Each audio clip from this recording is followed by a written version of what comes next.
Hello and welcome to University Arena here in the city of Kalamazoo in the great state of Michigan. Glad to have you listening. We have a terrific matchup this afternoon as the Broncos of Western Michigan University host the Falcons of Bowling Green State University. We may be nearing the end of the calendar year, but this is only the beginning for Mid-American Conference play. First impressions matter, and that's why this conference opener is so important for these two teams. For the Broncos, they finish up non-conference play with a respectable 7-5 record. They started off 4-5, but turned that into a 3-game win streak and have won all 4 of their matches here in Kalamazoo this season. And for the Falcons, their non-conference season has just been good, if not better. The Falcons most recently fell to the Cincinnati Bearcats by a score of 75-51. This year, however, has been a far cry from where they were a season ago, finishing 8-23 last year. The Falcons have already matched last year's win total as they sit 8-3 on the year and hoping to start MAC play off with a win. And with each team comes players to look out for. In the Broncos' case, that player is number 10, Brianna Mobley, the 6'1 junior forward from Lansing, Michigan. This year so far, she averages 16 points on more than 55% shooting. She'll be a scoring threat for the Broncos this afternoon.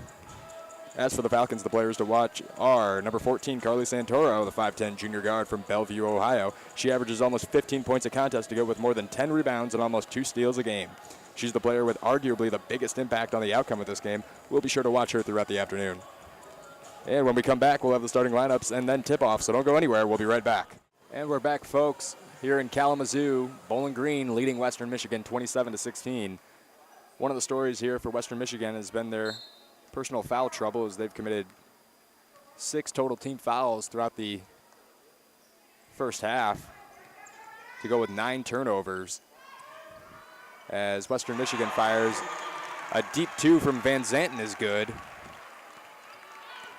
And that's an excellent way to start off coming back from a timeout. Falcons now with possession.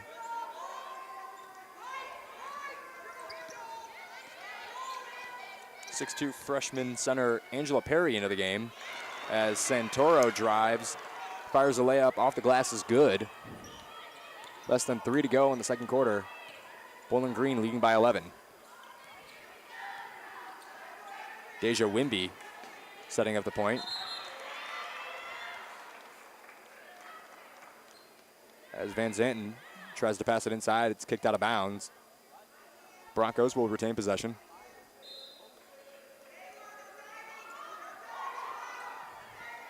And the Broncos scramble. Brianna Mobley driving inside. High off the glass layup is no good, but she'll draw the foul.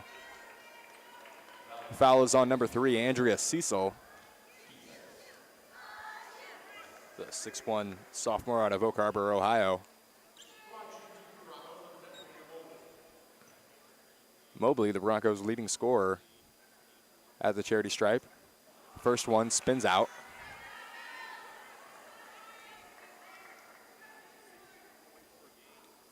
Mobley, an exceptional free throw shooter. She's currently sitting at more than 81% for the season. She fires the second one, is good. And with 2:30 to go, the Broncos are down by 10. Falcons quickly inbounding the ball, setting up their offense. As Katerian Thompson drives, kicks back out to Angela Perry. And Katerian Thompson again with the ball. Flashes inside to Perry, and a travel call will be made on Angela Perry. Took a few too many steps, and the Broncos will now obtain possession of the ball. Inbounded to Deja Wimby. She crosses half court. 2 to go here in the second quarter. And tight man-to-man defense being played by the Falcons now. Pass thrown inside to Walker and stripped out of bounds.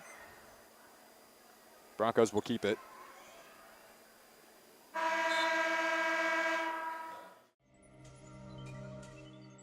On Saturday, February 24th, the BGSU baseball team will continue their 4-game series in Cape Girardeau, Missouri against the Southeast Missouri State Redhawks in a doubleheader.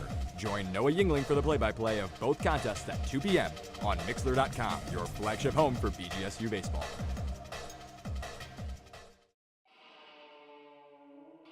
On Saturday, April 14th, The BGSU baseball team will travel to Kalamazoo, Michigan to face the Western Michigan Broncos in the second of a 3-game weekend series in MAC play.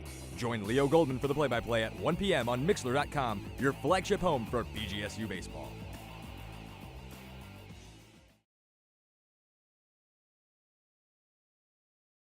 We were wondering, you had one of the best statistical seasons last year for a freshman quarterback. Are you worried at all about a sophomore slump?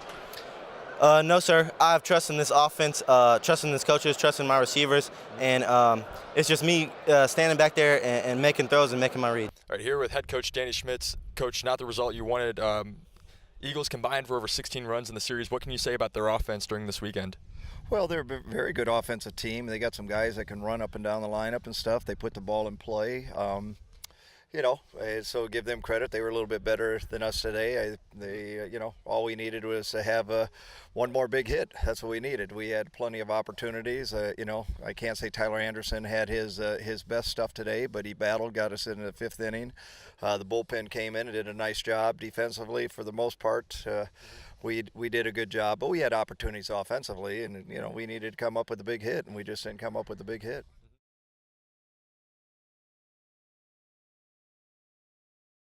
Look, I don't think it's so much that it was Jeff Green's fault that he blew it for the Cavs. I think it's the Cavs team as a whole. They've been unfocused this entire season. They're still trying to get back into playoff mode as they were the year before. They've been able to lock in, but this time, not so much. They're trying to lock in. They're trying to focus, and it's not so much Jeff Green as it is the entire team, and that includes LeBron. As awesome as he's been, maybe he plays a little uninterested at times, and I think we've seen that throughout the season. Not so much in the playoffs. It's only been one game, but we want to see a little bit more engagement from LeBron.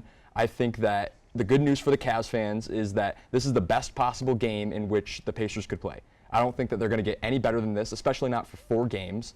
So it's really good news for the Cavs fans, knowing that this is the best possible scenario for the Pacers, is that they can get a game, maybe 2 games. But other than that, the Cavs' ceiling is much, much higher than Victor Oladipo and the Pacers can go. And so I think it's very clearly still LeBron's series if he chooses to take over, which he will. So I'd have to give the series to the Cavs still. I'm not worried yet. I think the LeBron and the Cavs win in 6.